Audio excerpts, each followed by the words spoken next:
Thank you guys so much for tuning in for another episode of Just Call Me Bridget podcast. I really do hope that you like this podcast, and if you do, please subscribe to the channel. And also, if you would like a bit of more information, please join my Patreon because it really supports to help the podcast grow.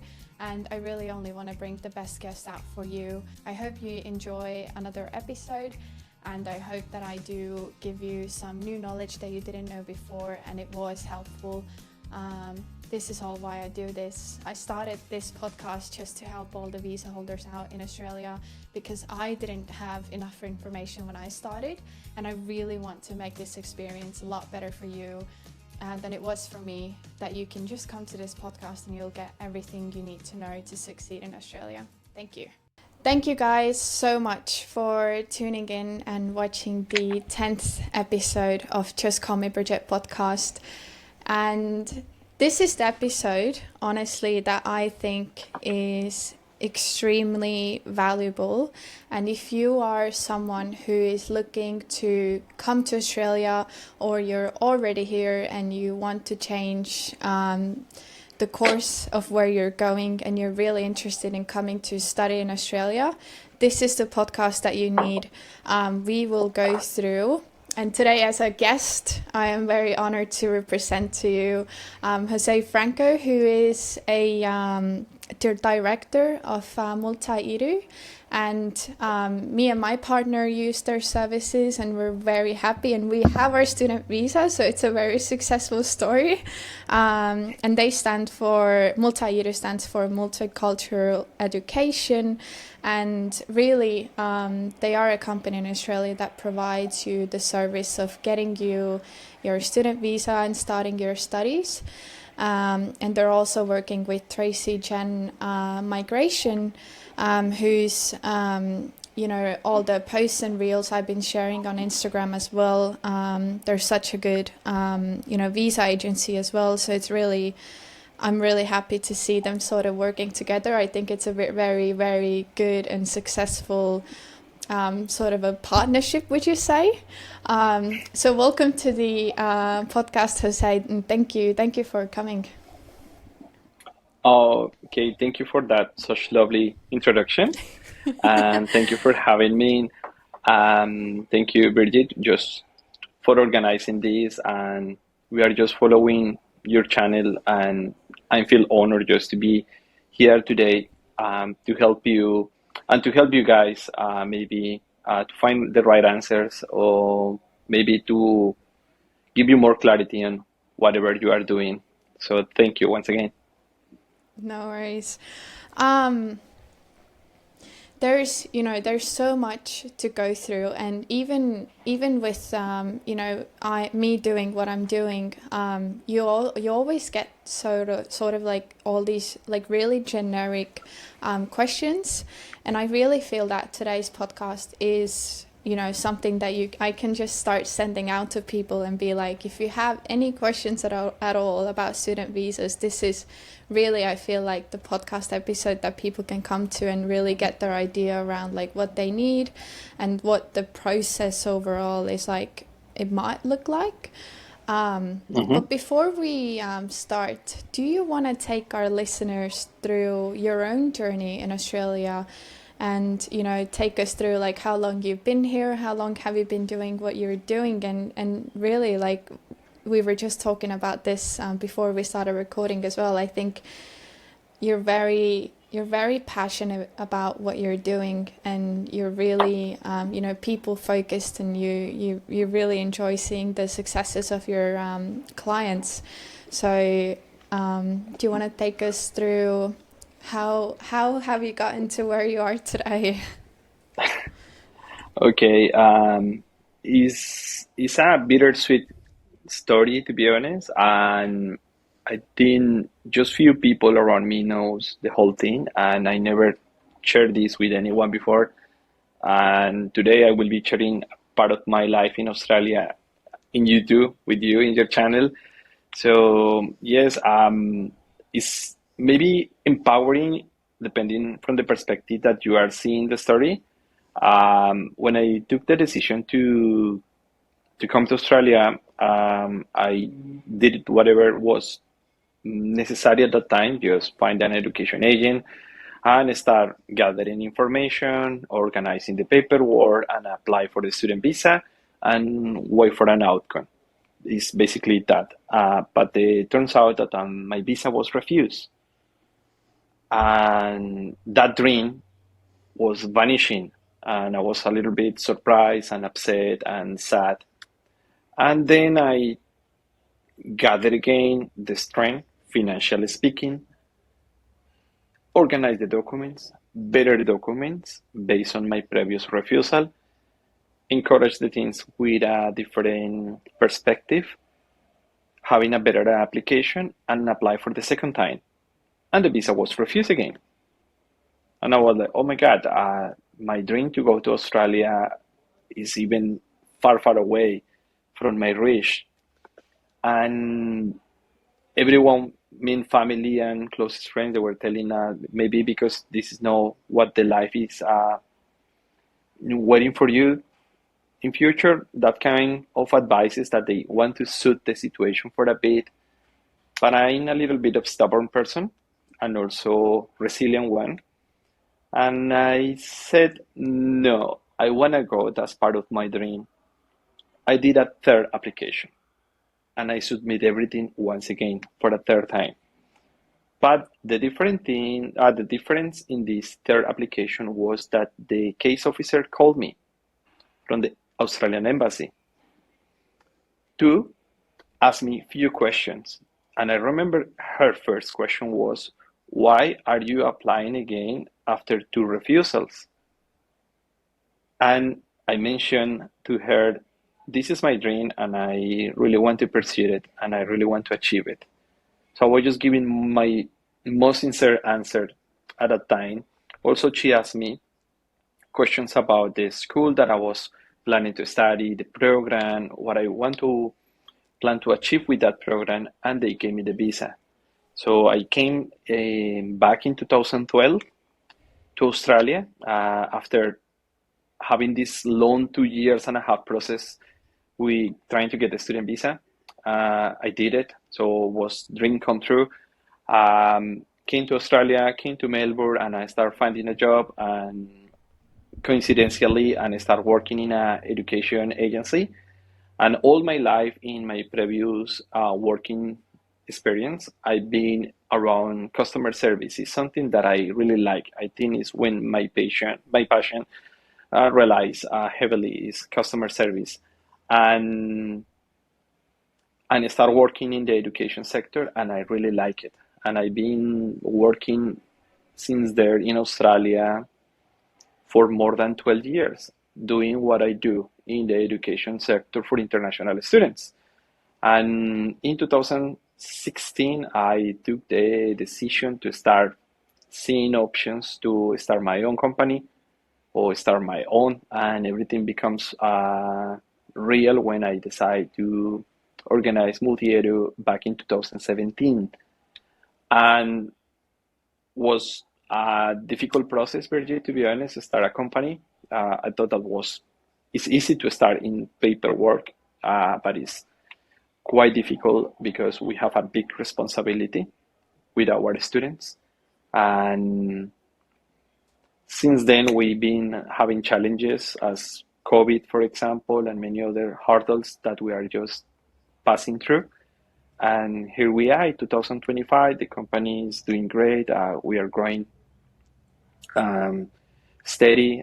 We have beautiful people working in the company, and we are helping students from more than 62 different nationalities as the last week we check. So we are so happy. Mm. And for you, for your lovely boyfriend, two students from Estonia. They are not a very popular country to come to Australia in a student visa. Mm. So this is a little bit about my story, and this is But what I do where now. where where did the where did that idea come for you to, come here and start working as a, education consultant? Was it already something that you had in mind, or what really drove you to, go into that industry? Okay, going back to that, I was just looking for something different, and I was just trying to find better opportunities, professionally and personally speaking. And my mom had a friend at that time that he came years early to that time to Australia, and I saw him thriving really quick, and I was inspired. So technically, the inspiration, and I started digging in, checking more info about Australia, and I started just likely every single thing that I was just doing to check Australia. I was more convinced that it's a place that I wanna try to see with my eyes. Mm, And every person that I was just contact with at that time, they were having the best of the experience in Australia. And then I choose Melbourne because I like the arts, culture, sports, events, and pretty much this is a city in Australia that whatever happens in Australia, it happens in Melbourne. Also had the most difficult weather from my perspective. It's called 4 seasons in a day. So today it is raining, for example, here, and a couple of days ago there were more than 30 degrees. So yeah, it's a city that offers a lot of things, and I was just trying to find something to change in my life. I was finding an option to do better things. I was also checking a place that I can learn English because that was the first thing that I was planning to. I want a environment that I can learn and enhance my capabilities. And working in the education sector was just a coincidence. I didn't want to. I didn't imagine that I was planning to work there. It was just one step take me to that area, that field, and I'm so grateful with the persons who extended me their hand at that time to help me out in many ways, because without their initial help, my experience could be turning different. So mm, that was an important part of my life, uh, more than a decade ago, and that was just a coincidence. The only thing that it wasn't a coincidence is that I love customer service. I like that area, just serve people. I'm very social, so maybe that part is something that was destiny, but all the rest was just coincidence. Because mm, as every person coming to Australia with no English at that time, you need to work in whatever is available to do so. So I was doing casual jobs. I was doing cleaning for many years. But one thing is taking you to another one. So your English capabilities are moving and up, and then you are seeing different options or opportunities. Then I was working in hospitality, and also I was doing cleaning, but I was just not a cleaner. I was promoted to a supervisor. So everything is changing within the time. It's just about the gain of the patience. We need to mm. be patient when you are in Australia, and Yeah. sometimes we want everything in one go, but it's patience. Trust the process is something that I always tell the students. Trust the process. Mm. And I think it's very cool that, people can turn to someone who's really gone through all of it yourself, like the pains and the hardships that really that people go through in that journey. And like you said, like you have that experience, from your own visa situations, like how long things can take. What would you say, because you see sort of so many people's like stories and how their visas are going, and the whole like student visa processes. What would you say are like the most common sort of things that people will go through that they don't expect, or what would be like some of those most hardest parts that you've sort of gone through that you weren't maybe so prepared for? So I will be calling this, Birgit, a common mistakes maybe that I can see among the time, and they repeat over and over, and sometimes that we try to avoid them just with an proper advice or having a conversation. It keeping repeating is choosing the wrong course or choosing the wrong program or choosing the wrong school sometimes. No maintaining visa conditions, and one important for me is the mismanagement the finance personally for what is the planning, and and student visa is the status, and people is leaving that status to a second option, and they just prefer to focus on work. And I do understand work is extremely important for international students. That's why we are choosing Australia, because it's keeping us with both of the good environments, professional environment of work, and also studies, just to grow at the same time. But the main thing of action in Australia within a student visa is your current condition is just a study and give the priority. So people tend to forget that, and they are more focused on work. And also, this month has been very challenging for us in terms of deadlines. People is tending to leave everything for the last minute, and doing a planning of a student visa that is affecting your life. So will be your life plan in action just for a last minute action in 4 or 5 days is super challenging. So I believe that's one of the common mistakes that international students are repeating over and over again. What would you say from your own experience? Like, what has Australia sort of taught you the most, or what would be the things that, you would think like you wouldn't have had those learnings if you wouldn't have come to Australia? Like, what have been those personal growths that Australia's really like offered you in your journey? Wow, there are many good things that help you to grow as a person. Uh, the sense of community is something that we can just talk about this topic for for hours, because there are many things that you can learn. And one of the things that shocked me the most, Birgit, is in our countries, we had the laws and we have a system and we had the social issues as every country, and we have good things, we have bad things. Every country, every city, everywhere in the world is having issues, different magnitudes, let's say. But when I came here to Australia, I saw people from different parts of the world in one system and doing the right thing. And my community were no the most exemplary community for the studies.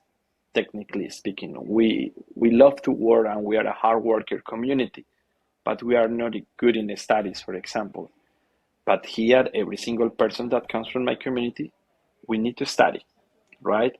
We need to follow the book. So you will see people waiting on the corner of the street, waiting in the red light, waiting to cross when it's green. And I love that. I love the sense of culture that you can see here.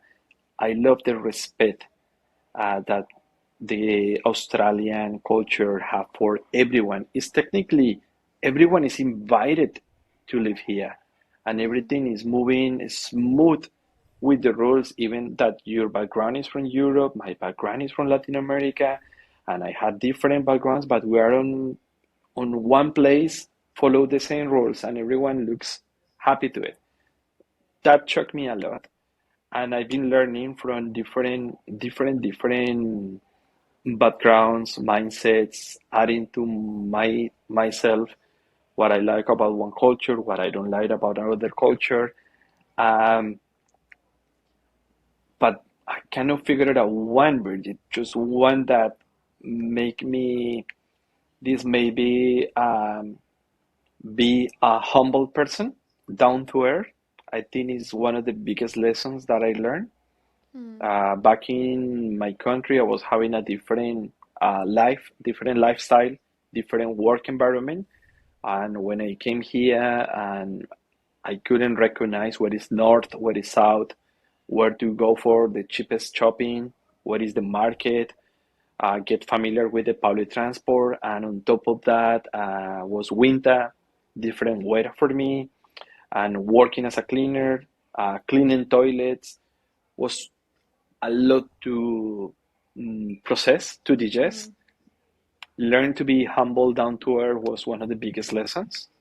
And patient, be patient. I think that one, always down to earth, is something that Australia taught me from the day one. Yeah, I can really agree with this. I think a lot of people have that sort of your ego gets crushed in here because you can be someone in your own country and you have all this network and everything set up, and whoever you are in your own country, you come here and you're sort of a no one. And you really have Yeah, to you have to do those humble jobs and work yourself up, and maybe even you have to like try even three times harder than you might have had to try back home. um, yeah. Some people call ego, and yes, it could be a good way to call it, Bridget. But at the end of the day, whatever you are doing doesn't matter, because this is what I really love about Australia. It's not about status. It's about mm, people, human beings. Now you remind me something. I was just telling my mom, people are just walking to the public transport in pajamas, wearing pajamas. No one mm, is telling anything. You can be whatever you want.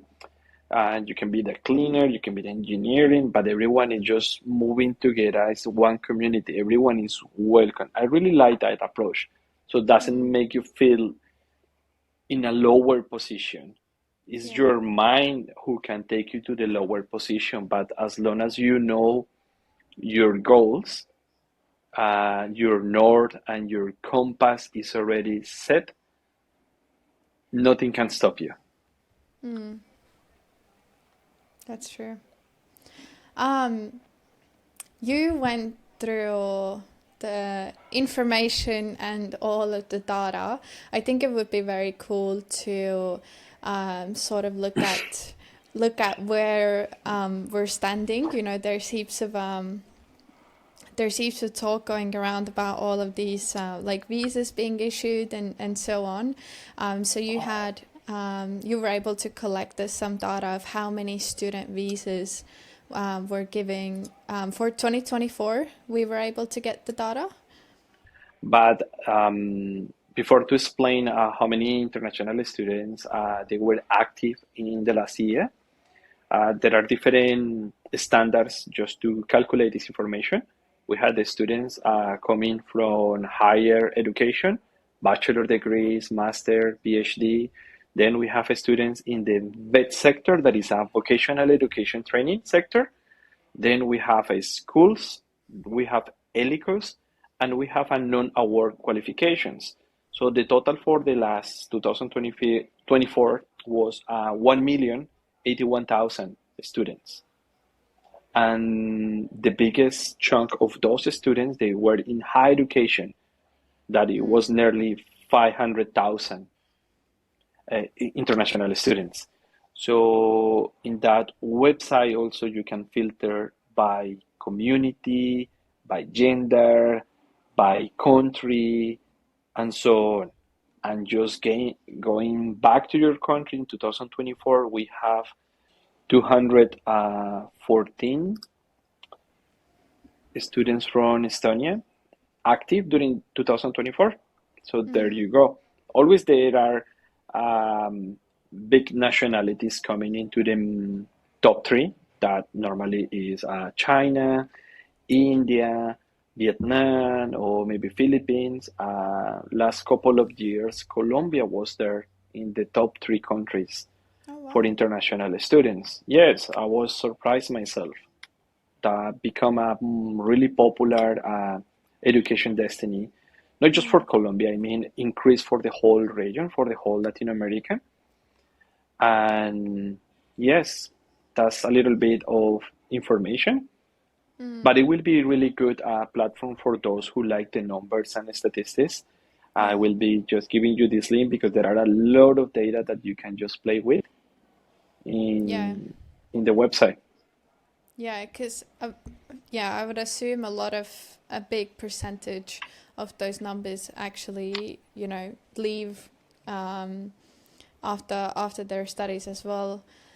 It would be interesting to know like what percentage of those people actually, proceeded to a skilled visa after that.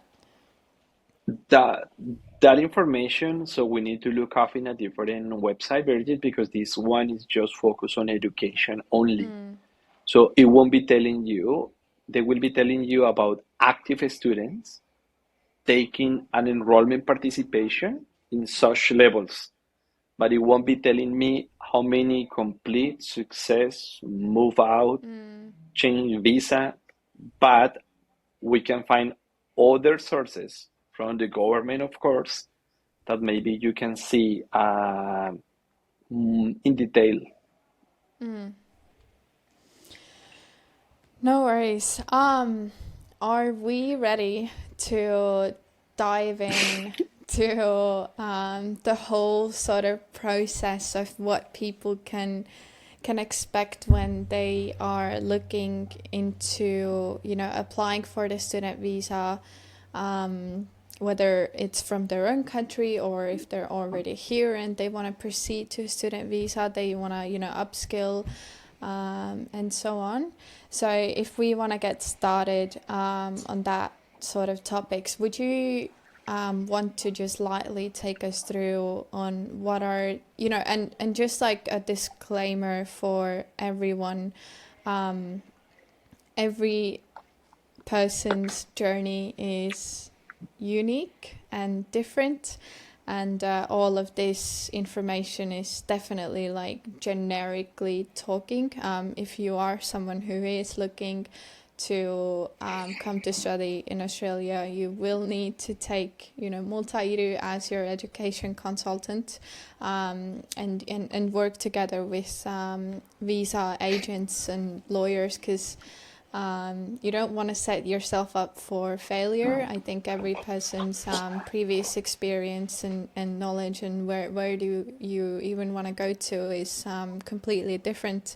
I've seen a lot of people sort of want to do everything on their own and take up that big sort of journey on their own, and some of them have failed because of the lack of information and not trusting an agency who's doing that job every day. So this is definitely a disclaimer for everyone that this information is generic, and I really would recommend everyone to use professionals who will help you in your journey. And Jose is very, very helpful. I've had so many questions throughout. We're like 1 year into our student visa, and you always get like all of these different questions depending on which roadblock you're sort of standing on.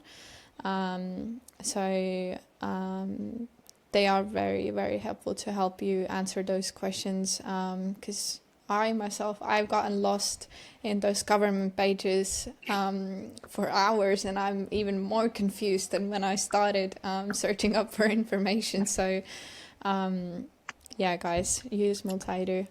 So, do we want to start off, and do you want to Yeah. take us through the requirements that people might be facing when they want to come and study in Australia? Okay. Thank you so much. You did part of my job already in the answering the question. A good disclaimer for everyone taking this decision is please stop comparing yourself with others, friends, family, neighbors, and all people around you becoming experts in every single thing because as you already said, everyone is different and every single circumstances are totally different. Your shoes are unique and we cannot compare with anyone else because when we are just taking the decision to migrate and check every single in detail, the most minimum aspect of your life will be having a different impact. Your working experience, your age, your capabilities, your education, your family, your status, single, married, with kids, separate, divorce. Everything is playing an important role. So one thing is that, and also I admire the persons who take this by their own, but sometimes it's important to trust. And I know trust is the most difficult because we are talking about not just thousands of dollars that you need to pay for the visa, the insurance, the schools, universities.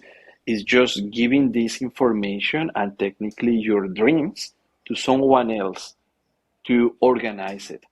And this is a difficult step for someone to trust. And once everything is organized, information is crystal clear based on your current circumstances. The requirements are, I just split in three. One is academic requirements.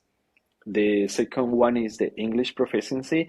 And number three is the financial requirements. So technically with these three items, uh, everyone can start organizing a proper plan.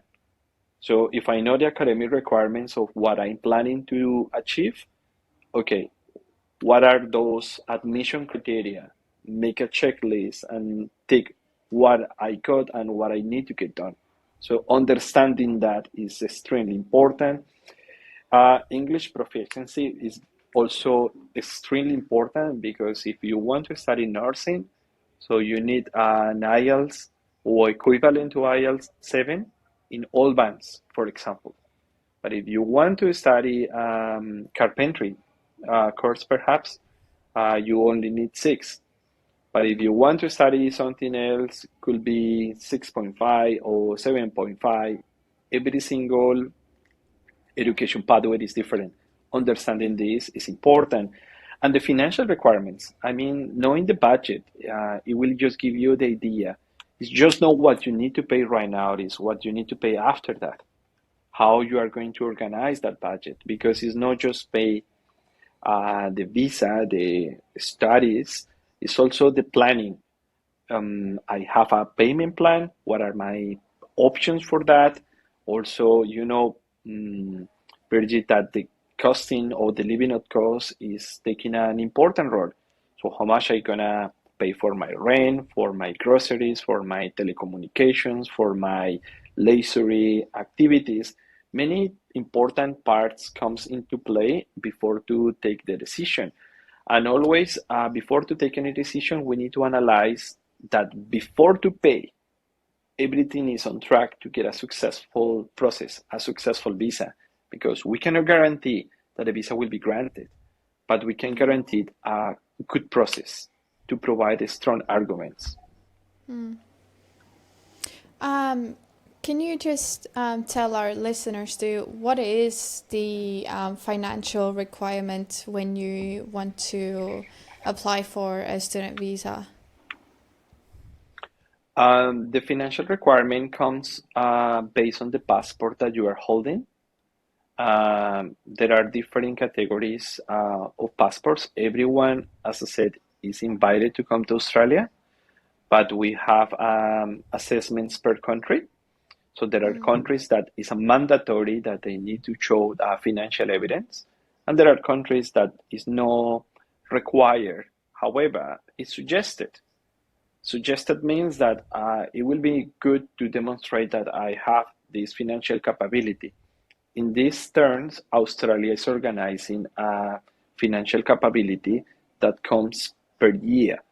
So there is a table. Also, it will be good for you. I will be sharing this link in your channel that will be called financial capacity. The listeners, viewers can open this link and they will see the government website where they can find a table. And that table, it will be showing the financial capability per 12 months. Always you need to demonstrate the money for 1 year. And right now is sit at $29,700 on top of my head. Maybe I missing 10 or $4 out of it. And this is the money that you need to have in your bank account ready to take action to demonstrate that you have the living cost money ready for your studies in Australia. And you need to add to this amount the 1 year cost of your tuition fees of the program and the travel tickets in case that, not in case, is just to demonstrate that you had the money to go back to your country. However, this is just single person. If you are coming with your husband, with your partner, you need to continue adding more. If you are coming with kids, adding more, and so on. But that table illustrates case by case which is the position that you will be in to demonstrate that money, and also depends on the nationality that you are applying from, that it becomes a required evidence or maybe a suggested one. Yeah, I always recommend people to get more because right now, we're seeing that from our journey as well, that it can get, quite difficult because if you are coming with a partner, just like, you're going on the student visa with your partner, that means that, both of you will be on working restrictions and you can both only work part-time. So, we're seeing that from our own current situation as well, that you're paying those visa fees, but you're also paying for your living fees, and everything piles up very, very quickly. So I always recommend people, like, don't bring as much as you possibly can, because both you and your partner will be like, and it's, it's for 2 years. So yeah. No, I believe that just before we move to the other point, and thank you, sorry for cut you off. As much money you have is always much better. But something that I learned from the COVID, from the pandemic, when the pandemic hit, there are people with better financial plans in life. So it is also important just to be educated financially speaking. Sometimes we are just living our days in a daily basis or monthly basis, but it's important to take personal action, whether you are coming to Australia or you're staying in your country, just to save money, that pocket for just in case. It's so important to have that money for that just in case a scenario that can happen. Whether you are coming to Australia or you are living your life, savings is important. As long as you can have a percentage of your income to save money, do it. Once you have an emergency pocket, after that you can use partial of the money just to do an investment or something else. That is a personal advice. This is not related with visas or something. It's just more something that we are being talking quite often. Yeah, yeah, yeah. This was we had a different podcast as well with me and my partner where we were talking about that emergency fund, because you never know you never know what might happen. So what is the cost for, obviously, it's very different for, like you said, whether you're going to study a trade like carpentry, or whether you're going into higher education, whether it's bachelor's, master's. What is the expected costs when we're talking about, certification such as carpentry? And then when somebody is looking for, higher education and coming here as a bachelor. Even those I think vary quite a lot, but maybe just like even like a ballpark that people can sort of take into account. Yeah, understanding this is important. The costings, everything comes handy when in advance the student will be understanding the Australian qualification framework. Australia as a country is well organized for the education perspective for international students. It's called AQF, Australian Qualification Framework, and it's organized from number one, two, three, four, and so on. So every single qualification is coming with that assessment, certificate 3, 4, diploma, advanced diploma, then bachelor degree, graduate diploma, master, PhD, master by research, and PhD. So everything comes like a ladder. So you are Mm. progressing, you are going up. So also in this ranking, so the lower the number, the cheapest the price. Sometimes it works that way. So normally a certificate or diploma, I will say you can find a 1 year qualification between $6,000 to maybe 14, $15,000. Depends on the type of qualification, depends on where are you located, mm, depends on if it's a practical one with placements in place, depends on the field of the education. But when we are just looking at bachelor degree or master degree, the price is moving up from 20,000 to $40,000 a year, right? Because it's a totally different perspective. However, I cannot mention here that a bachelor is better than a certificate or on the other way around, because everything depends of each and personal circumstances. For example, if someone is doing a certificate 3 in carpentry or cookery that is quite popular, I cannot compare that with a bachelor degree, because finding a bachelor degree for someone doing carpentry or cookery is nearly impossible. And why I'm doing the Cert 3 is because I want to have my hands-on experience, working hours on the field, getting the whole placement just to perform my and crafting my art. Bachelor degree will be a totally perspective from the theoretic part of the different industry. So that there are different samples when people they need to identify that every single study option is designed for a particular outcome. So when you are deciding to study, before to pay, you need to have clear what is the program about, what is the content about, and what is the career outcome about that particular program. And if everything is taking your own checklist, you can go ahead. Another mistake is just enrolling in something that you haven't researched about it. Mm. Because at the very end, Bridget, and for your listeners and everyone, we are here to help. But it's your passport, it's your visa, it's your time, it's your dedication, it's your discipline. So we need to work as a team. We can be the mentor, we can guide you, but at the very end, it's totally up to you. Yeah. Yeah, and now, and it's if there's so many people that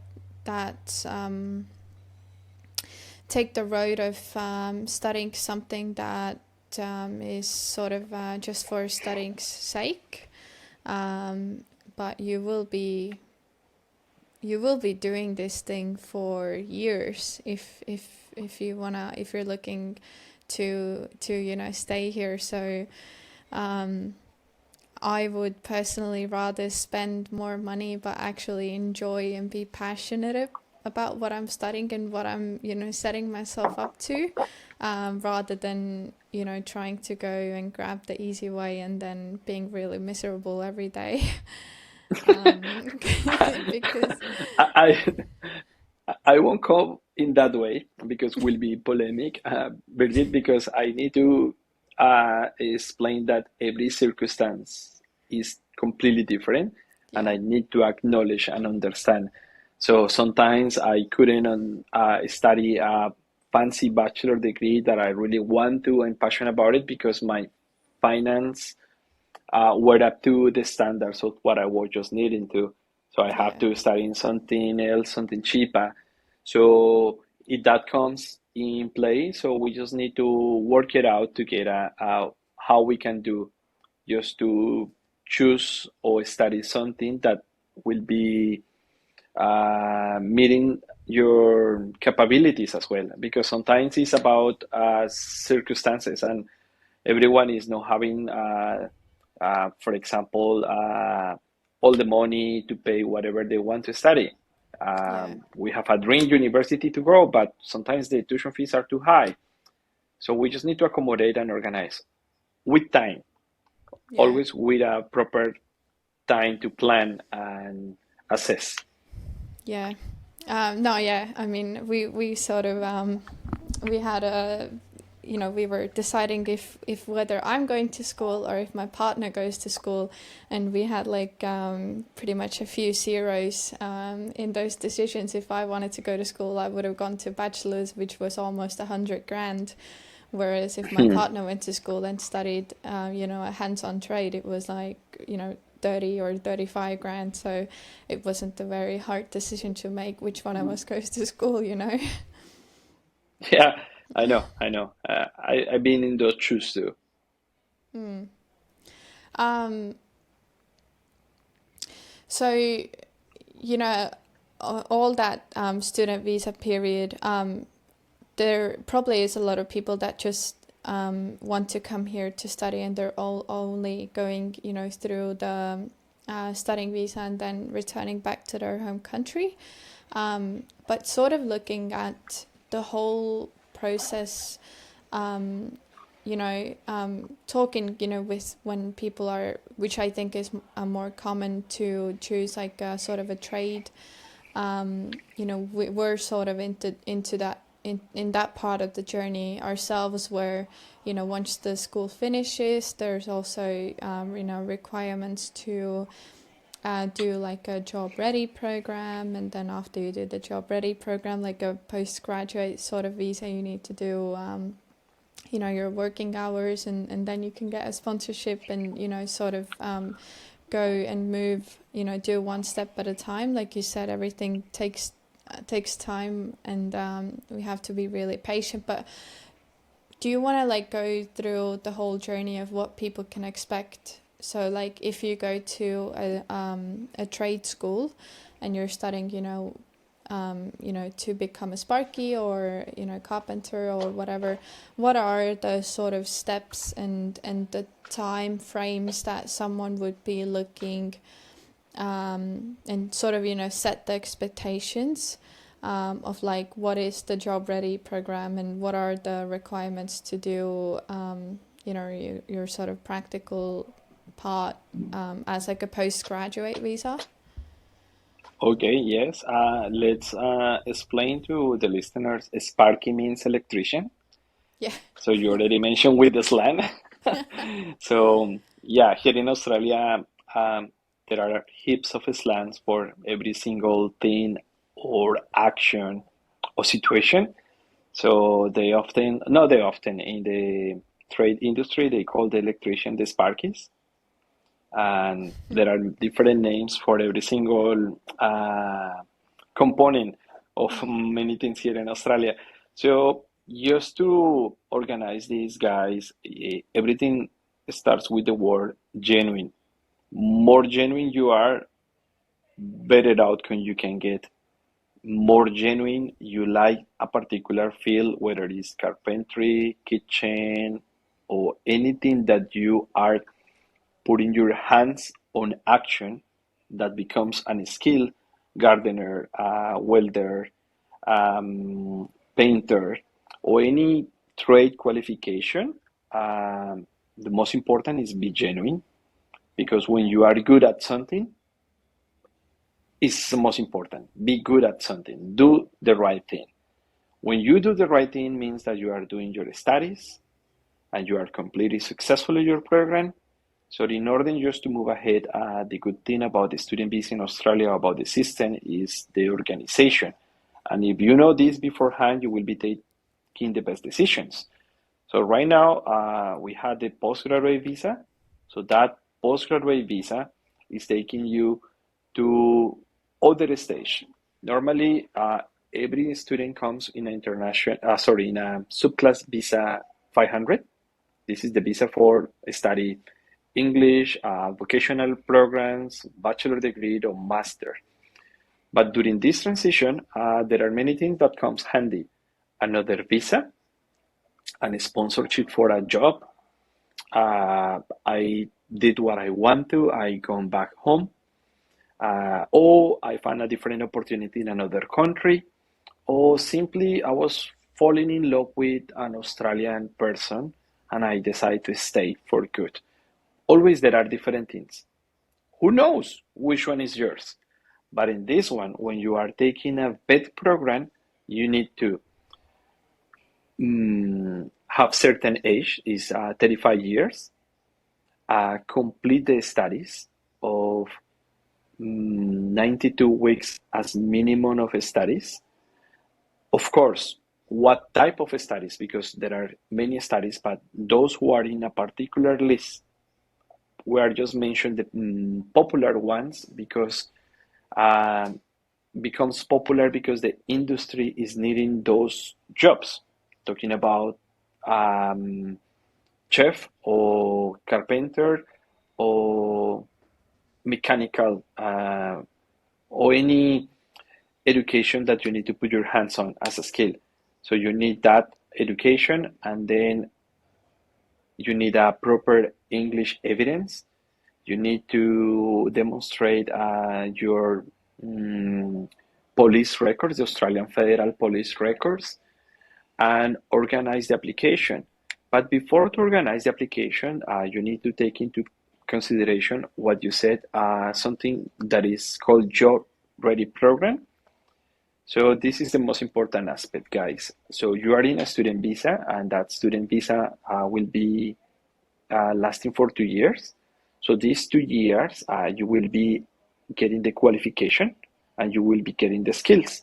During this time, you will learning something, and then you will be practicing in a WBT program that is called Work Based Training.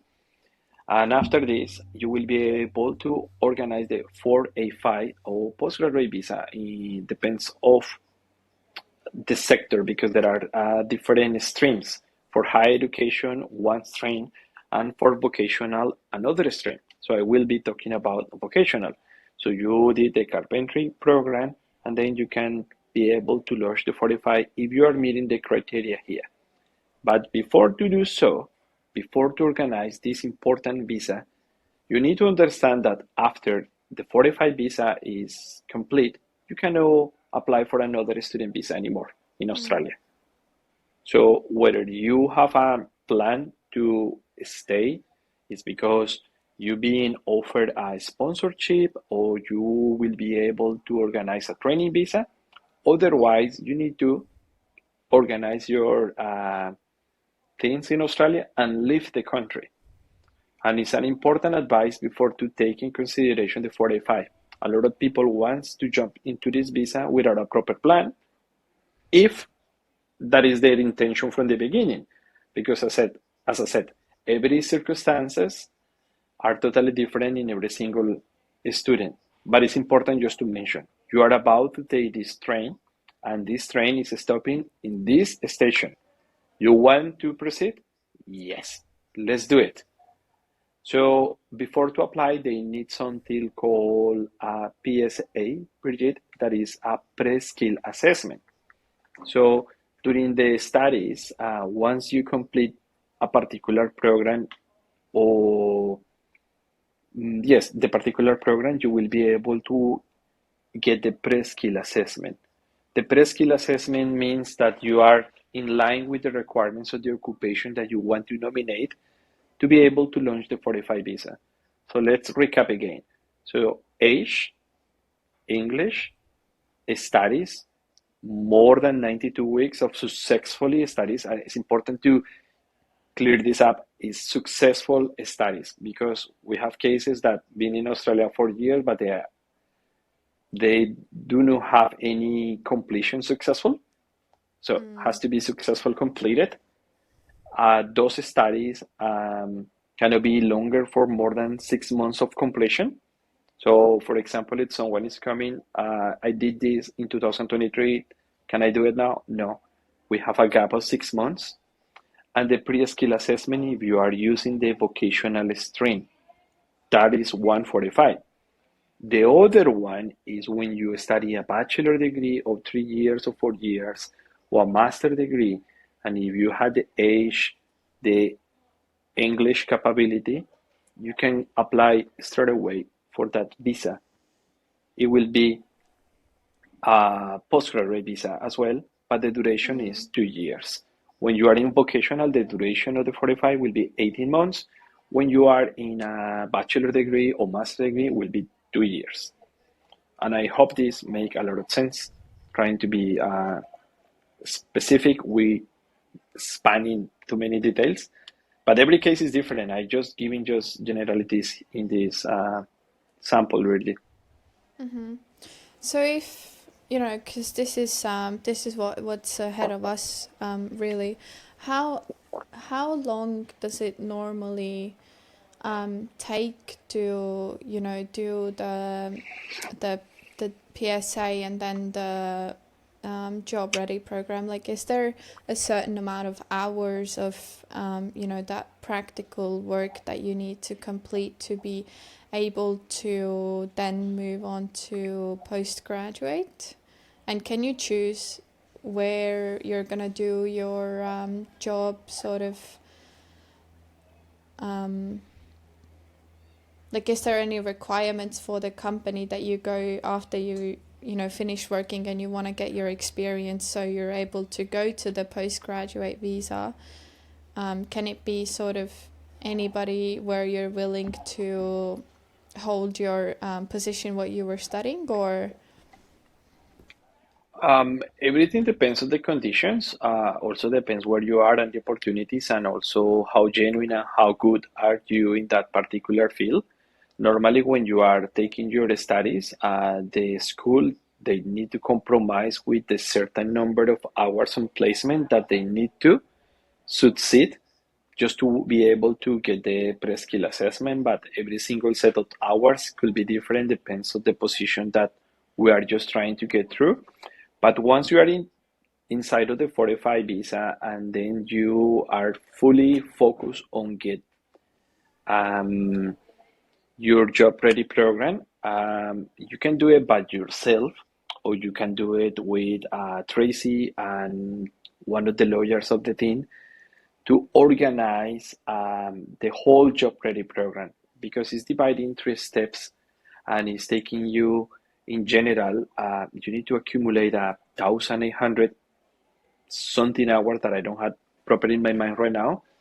But during the accumulation of those hours, you need to complete certain steps. For example, um, you will be to nominate the place to the government. The government, they need to assess the place to give you the grant that you can acquire your working hours from that particular employer. One of the Mm. common mistakes, Birgit, is happening within the chef industry, because the students are already working on the sector, but at the moment to nominate the place doesn't satisfy the requirements for a nominated company. For example, it's just a cafe. They don't have a menu a la carte. They don't have a proper setting on the restaurant. There are many things that they need to check and evaluate before to take the yes. And Mm. also, if the student are not having the proper research on your own skill, it will be make the things hard and difficult, because, as I said, the visa has a duration already set. And 18 months is maybe sometimes a short period of time when you don't have the opportunities to work on the position that you want. and there are many things to come in place. The employer, they need to pay you using the tax system, and the pay slips, they need to show your occupation. That's why this part is imperative that they just go hand to hand with Tracy, that is our lawyer, and they had the expertise because they are in connection with the industry, with the employers, with the companies, and they know by heart what are those requirements. And maybe in a conversation of 5 minutes, they can figure it out. Yes, we can use it, or no, you need to find a different employer. So this is just the part when you mentioned at the beginning, don't do it yourself unless you are 100% sure of every single thing, because the process is easy and fill the documents, organize everything. But how you will know that the company will up to the standards to get that? It's difficult when you don't have the proper research, and that's why the lawyers are in and tracing this one. It will be taking an important role just to secure that what you are aiming for will be in safe hands, I will say. You just take a 10 minutes of advice before to jump into uncharted waters. So when we were talking about before about, you know, those common mistakes, and you said that people don't follow their student visa requirements, or they don't eventually successfully finish the course that they, you know, attended. Do you want to go through all of the requirements that people have when they are on a student visa? So the requirements when they are in a student visa are simple. It's just um, be genuine. Always, this is the word of our company in every single step that we do. Be just genuine in everything. So when you go to the school, you need to have a proper attendance, right?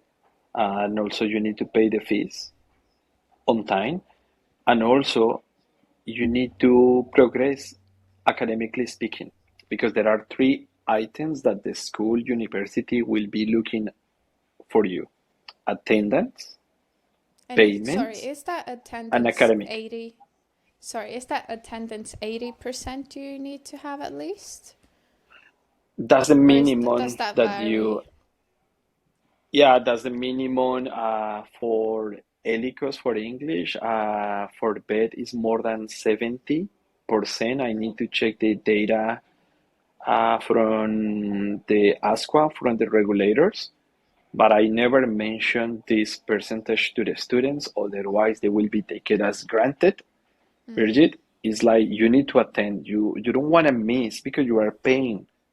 So for me, there is no negotiation about the percentage in attendance in every single consultation. I said you must attend. It's like you are buying a ticket to go to the movie with your boyfriend, and you feel smart because you miss the movie and you pay the ticket and you feel smart. I pay the ticket, I spend the money, but I don't go to the movie because I'm smart. Doesn't make sense? Not at all. So you are paying a lot of money, and the money comes with a lot of sacrifice to just be absent. So attendance, payments, and academic records, because you can attend classes, you can be the master of pay, your payments are up to date, but if you are behind academically speaking, you are not genuine. So there are three things, and those are the three things that the student in Australia they need to always look after. And also, you know, the working restrictions, and um, I've I've I've heard that some people have gotten their visas cancelled because they actually, you know, came out later that they exceeded their working hours as well. So Yeah, it does is again, remember that the visa, the main visa is a student visa, so you need to study. So that's your priority. Work is optional, and also it's a good opportunity to mention that there is a platform called Vivo or Vivo Check. And sometimes if you are employer and you are employing an international student, or sometimes you need to verify that double check your visa status and your working rights, you go to Vivo, and Vivo will show you in a paragraph in a very well detailed manner your current working status. You are entitled to work 24 hours per week, 48 hours fortnight. You can work until your program commences. You are entitled to work unlimited hours when your program is in holiday session. If the program is a master degree and your partner is with you, your partner can work full time. It is a master degree by research. You can work full time while the course is in session. So there are many working conditions based on each of single students based on circumstances. So it is always good to double check Vivo and give the priority to the studies because, of course, the government can pick up those fake students who are not attending, no are progressing, they are not doing anything. They are using the system just to work. And this is not what we want to, because we are here just for the help the international students to achieve the dreams from the educational perspective. For working also, there are different nationalities who offer the working holiday visa, and those applicants can use that accordingly based on your age, your passport, and also the spots that the government will be open for that particular country. Or you need to go for a regional area, or you can do this, or you can do that. Follow the rules, be genuine. What do you feel like would be some of the biggest challenges in the industry right now? Oof, there are heaps, Birgit. I believe the visa policy changes. They change sometimes too often. Last year we had different changes every month, so we just need to be up to date and be informed. So that's one of the challenges. Also, I believe that the costing of education is increasing, and sometimes our savings and our salaries are not up to the same standard of what the education is moving to the sky. Um, I believe that sometimes the work limitation is a constraint for the professional jobs, because I've been meeting talented international students who sometimes they don't have the opportunity because the visa has these particular working rights, but they had the whole set of skills to fill that position. So I really want to that the government explain this better to the companies, to the employers, that there is a good opportunity to hire talented international students for part-time positions. Or Yeah. maybe if the position has a particular size, the government can make an exception for particular positions. I don't know. This is just a humble suggestion, but these are just one of the constraints that I can find myself in the industry.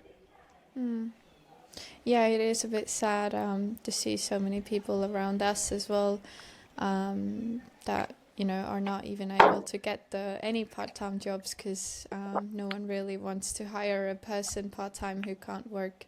You Mm. know,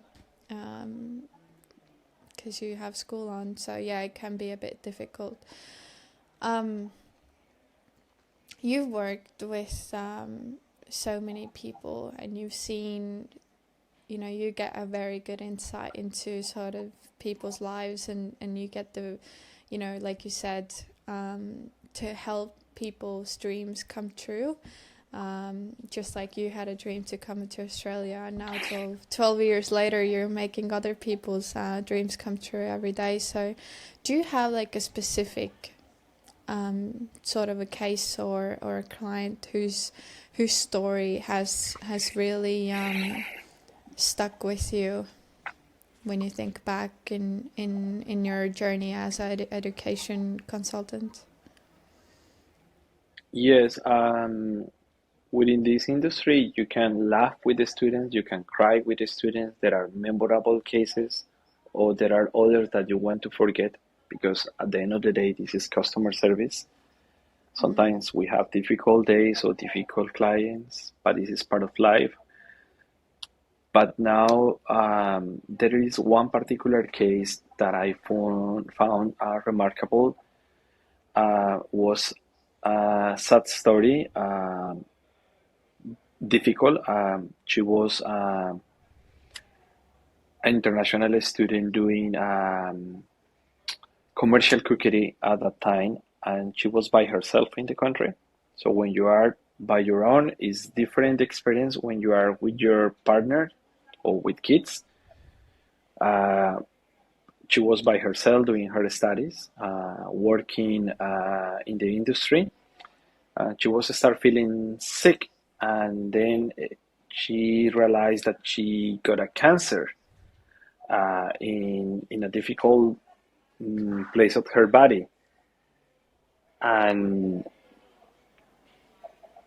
struck me for the whole day. To be honest, I couldn't assimilate because when you are at home, you've been surrounded by your family, your friends, your own environment.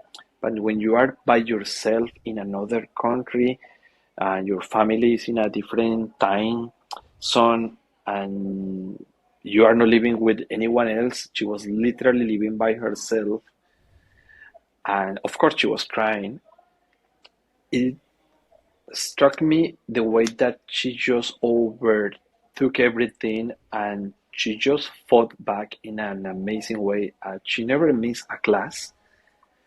She never disclosed this, and she was doing the chemio, and she organized the therapy and the chemio things in a way that they don't affect the attendance. And also, we tried to support her. The school knew, just the management, because she didn't want to move ahead. And she overcome that. She's now cancer free, and she moved ahead, and she complete everything. She was so genuine, so passionate. She was working in a restaurant, and she got the sponsorship, and she got the PR later. And I Wow. was just so happy to see her thrive because it was an inspiration to me in the capability of the resilience that you need to undertake when you are migrating to another country. You need to be ready to become strong. And I took this as a sample because sometimes I cannot compare the students and I cannot compare the problems. But when when you are on my position and you are seeing someone like this doing everything to do not miss the class, and then you see another person saying, I don't want to go to class because I don't feel with intention to go, and they are just lazy. Trust me that you want just to support this type of students 100%. This one, they don't know what they are missing, but sometimes life is no, mm, how can I say this? Life is a little bit of ironic sometimes, because sometimes we had most genuine cases with visa refuse and students who are not that genuine and visa auto granted in just seconds. Sometimes it's ironic, but that case inspired me a lot, to be honest. It always gonna be in my mind forever, because she was a warrior. And when you are a migrant in another country, you need to become a warrior. You need to be ready to jump over any hurdle that the life is throwing to you. So yeah, that is the special one. Wow. Now she's totally fine, but it she taught me a lot personally. Yeah. Wow. Hmm. Hmm. Wow. Yeah, like I know, yeah. I know, I know. I think people don't expect this. I never shared this with anyone, but now having the opportunity, maybe others can inspire themselves, or Yes. sometimes I see that how grateful we are just to be alive. Uh, that's the most important. One of the things that we value the most will be the life and the time. Sorry, the life, the time, and health. But health will be first because Mm, without health, you cannot do anything. So sometimes we forgot about this and we just running our lives in our daily basis, and yeah. these important things are matter. Yeah. Yeah, it's so easy to get caught up in your everyday small sort of issues and really sort of forget what really Yeah, always, person is important. always be nice. Uh, be nice because you don't know the other person what is fighting for. That's important. Be a nice person because you don't know the other person what is fighting inside. This Yeah. person was fighting a terrible thing, and no one at the classroom knew it. And I respect that. She decided that. So she just fought by herself. No family, no friends, just by herself. So this is something that I really admire her a lot. Wow. That is an inspiring story. I think that Oh shook yes, indeed. me. That even shook me for the rest of the day. Like, I know. yeah. I have stories that I can make you cry sometimes, and I already cried many times in this industry. But at the same time, I have others really funny anecdotes that make us laugh forever, and others not that good. Something that why people are like this. But at the very end, it's just be nice. You don't know exactly what the other person is fighting inside. It's important. Just a quick smile. Just be respectful always. Be a kind person. It's simple. Just be kind. Mm. How do you? What sort of a because you are, you know, the owner and director at Multi Edu, and you have you know, a heap of consultants who are, you know, dealing with so many different characters and stories every day. What are some of the, like, I don't know, advice or maybe like practices that you've used with the employees and consultants at Multi Edu? Because I feel like, you know, even at my job and customer service in general, and you know, life in general, you bump into so many different people all the time. Do you have any good, like, Mm, we had a philosophy here at the company, and we I don't like the word employees because they are mm our multi-edu family. We had a flat management where everyone is invited to make an opinion in any single process.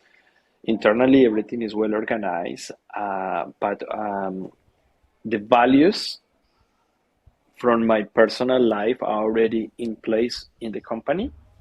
So the transparency, the honesty, the responsibility are there in everything that we do, and always is important to be in the same shoes.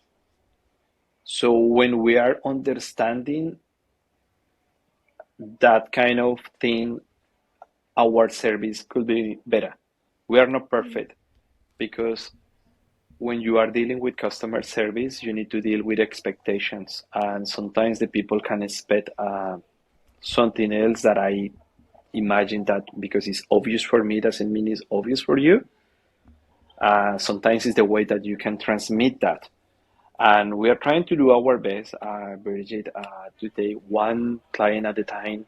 One client is different. We are learning good things or bad things for every single of you. But at the very end, is just to improve and do the things better. For example, in the way that I did the process with you and your boyfriend is not the same as I do it now. We are just moving, adapting, changing, listening the feedback, and move forward just to be better. Because at the end of the day, is what we always want to achieve as a human beings: be better. I just want to move here, then I want to move here. I want to learn this. I want to do this. I want to be a good father, a good son, a good member of my community, a good boyfriend, a good student.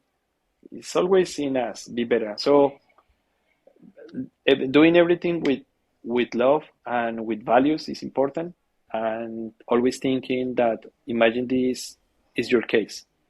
Mm. So we cannot hold a reply for more than 24 hours. Yeah. Otherwise, anxiety levels will be rising. Yeah, Uh, because you deal with, I always feel like I'm like super stressed out when I'm talking to someone, or when someone talks to me about visas. I'm At some point I even used to say to people, like, just don't talk to me and just don't ask me how how things are going, because it's, there's so much at stake. So when people get, refusals, or something goes wrong, or they don't get what they expected to, there's everything is at stake, and you're dealing with people, and your responses are going to literally turn their whole lives. And it's like so important. You guys are pretty much consulting life decisions. It's you're locked in those decisions for years. mhm. And I've seen people, if you get, wrong or bad advice from a consultant, it can steal, years from your life, trying to move into a direction that didn't take you anywhere. So definitely every time I'm talking about like visas and stuff, I'm really stressed out, because we want to stay here and we love Australia, and we've really like put everything that we have into being able to be a part of this community here. So definitely I Yes, respect I respect all of you to do the job that you do. It's very important. we had a good environment at work, always with music. Um, all all our team, all Multi Edu, I am the only guy. If you go to Google and check the image of the company, it's just ladies. I love to work with ladies all the time. Um, but we have a dog in the office. This is a pet-friendly environment, so it helps us to keep the dopamine levels up. Hmm. um if we haven't already, I know that we've mentioned quite a lot of the things. um what if we want to sort of take all of that subject together? Do you want to go through like what are some of the do's and don'ts when somebody's looking into starting their journey on a student visa? Yeah, there are many things, but I can summarize. Mm, do. What could be a good do? Let's start with the positive first. Research. That is one good thing. Just do a research. I love when the students are doing research, when they are just replying back to me or sending me, what about this? I found this school, I found this, because make me feel they are interested. So that's good.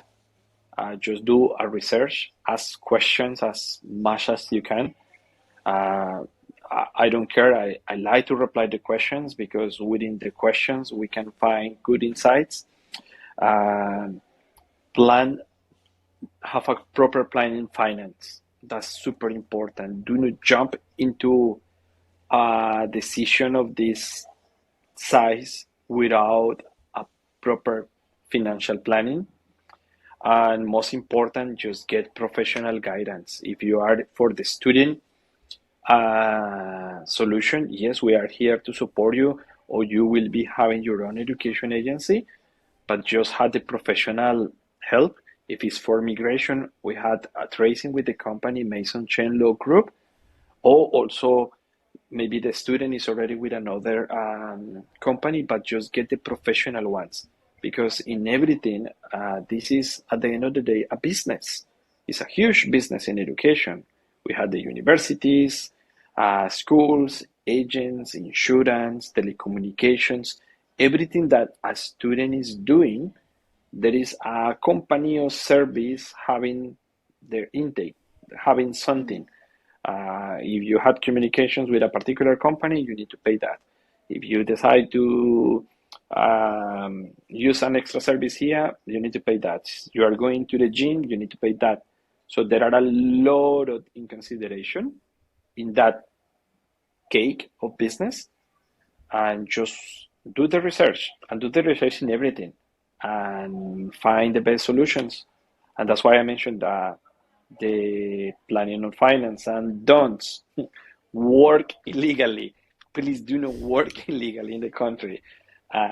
Never miss a visa deadlines. I just mentioned here because last week, a couple of weeks have been challenging because I never received cases when the visa has been expired and the students are very relaxed. My visa expired 1 week ago, so I'm illegal in the country. What should I do now? I can't even imagine the level of stress that can trigger that situation. But do not miss a visa deadline. Organize yourself. Just have your visa deadlines clear in the calendar. And never try, this is a big don, never try to take a shortcut for migration or for the studies. Trust the process. Be patient. There are no shortcuts. My friend told me, someone else did. No, there are no such shortcuts in education or migration. That's my do's and don'ts. Mm. That's good. That is good. And maybe, looking at your journey and maybe someone who's been listening to this podcast and they're thinking and they have that same sort of passion that you felt, um, and maybe they want to pursue a career in study counseling as well. Um, what advice would you give to someone who would be interested in doing that sort of a career? Oh, wow, I feel honored. I never thought that, to be honest. This is the first time that someone asked me that question, Bridget, and that's a good one. Just had the communication skills. I will call this people skill. You need to be someone with a huge empathic level to understand, because there are people with different kind of levels uh, about others. Um, mm, Always understanding the student needs. Someone who will be able to understand others, and someone who is passionate about education, that is always to keep a good track on reading policy, be up to date in changes, and the passion will be coming later. But if you like to serve others, to help others, to help community, become a student advisor could be a rewarding career. So you need to have a passion for studies as well, because you cannot be a student advisor without taking studies, of course. So studies are an important part. Keep studying, keep updating yourself, but it's more about passion, about people. If you're passionate about to help people, this is a good career. But you need to be very patient, because when we are in the customer services and we are talking about a visa, and when we are a migrant in another country, visa means our soul. So sometimes you need to find yourself in different difficult situations with clients. So you need to be a particular person with a particular set of skills for people. Mm. And personally admire people who work in call centers for 8 hours call after call after call after call, and sometimes people are so mean, Bridget. So that's why I just be nice always. So it's a lot of patience, a lot of passion, a lot of interest on learning because this is no a word that is every word has a routine, but in education we are in constant change, and the changes are always for good. So make us feel in a different environment every week sometimes. Yeah. Yeah. And also the students come with a life story, and that life story is interesting. I mean, sometimes you said, "Oh my God, look this, I did that," or did you work on that company? Oh my God, you are working in Google. Why you want to come here? You know what I mean? Like Mm. good things. You learn a lot Mm. from people. Yeah. Um, why should someone choose Multi Edu as their education pathway Wow. counseling provider? That is an important one. We are not just an education agency. We are just a bridge to the opportunity. What I'm trying to say is that always we want just to connect people with the opportunities they need in Australia, right? So just that people we just connected and we can make the most of the journey in and become those dreams into reality. This is part of our purpose in the things that we do. Sometimes we have to talk to someone, and I like to ask many questions. I like to request the curriculum to sit in detail, and sometimes we can figure out things that we never imagined, and in order to help that person. So yeah, more than an education agency, we're a bridge to opportunities, but and again depends of what exactly do you want to. If you want just help for find a solution for a particular marine education, okay. But if you want to do more, we are here to support you. And you said something really important. When we are just setting an education plan, we will be your companion, not for the moment of your visa. We will be there for the time of your studies, for the time of your postgraduate, for many years. And it's so rewarding when we see those cases achieving those dreams into reality. This is what I like about this industry. Mm. The rewarding part, that feeling here that they did it. It wasn't easy, but they did it.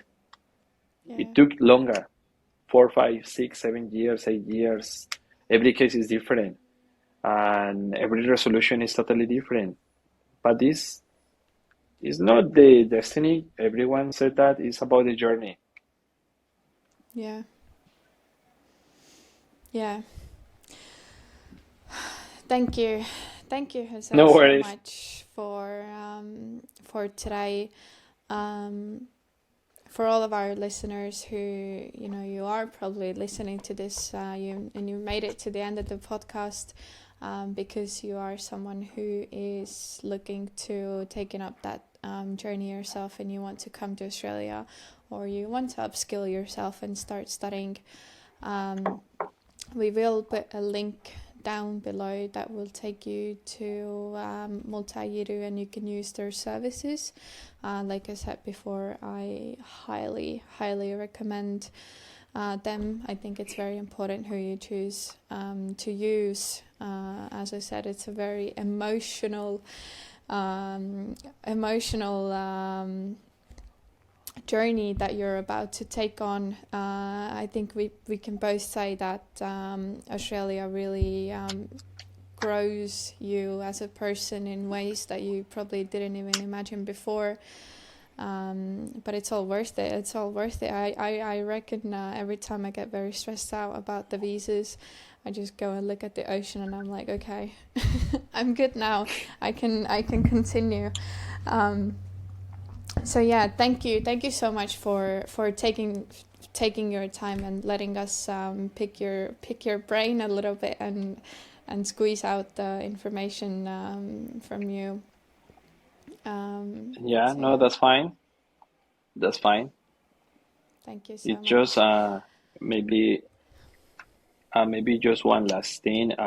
Yeah. Education, education open doors, whatever you are, Birgit, or you don't need to come to Australia to educate yourself. Right now, we can just access education easily using our phone or computer. Education just open doors. It's just keep learning, keep striving, whatever you are. That's a bit of advice Mm, for everyone. You don't need to come to Australia, but always um, remember, education will be opening the doors. yeah. Always learning. Always, yes. What is maybe just before we finish, what is coming for you in 2025? Um, we are just right now trying just to channel all our efforts, and we are just trying to convey a better CRM system just to be more able to have a stronger capability to reach um, the students in a better time manner. So, because at the same time that we are growing, we are learning. We have different students from different part of the world, and we are learning particular communities how they like, how they don't like. So, trying to find a system that can overtake emotions, because as you said, this is customer service, but we are dealing with emotions all the time. This is our huge step this year. We are just working towards that. Continue growing. I really want just to learning from different countries and continue helping one student at a time, one visa at a time. And yeah, I like what I do. We love what I do, and I'm so proud of my team, of everyone who are part of the Multi Edu team, because without them, I cannot do anything. Mm, Now, everyone is having a vital role to keep us rolling. So just continue growing and continue down to earth and always happy. I think the state of mind is important. Always our mood has to be on the best. If the mood is not in the day, we need to find ourselves in an activity to make better. You said you go to the ocean. I have different ways to channel that, but yeah, that's important. yeah, yeah. Keeping the well-being. Yes. Mm. All right. Thank you, Jose. And thank you to our listeners who have made it to the end of this podcast. Like I said before, we will put all the links down below of all the useful information that you might need, and also a link to Multi Edu so you can use their services. And if you do have any questions, feel free to put them into the comments, and I will make sure Jose gets them. As you said, all of the questions are very good, because around that him and myself, I can get a better idea of what you guys are lacking, and where you get stuck at. So I think it's very important. Thank you. Thank you for having me and really like this opportunity. I never talk about this before. I mean, for YouTube or something that will be public later. So you are the first one to listen most of the things today. Well, thank you. Thank you for sharing and being open about it.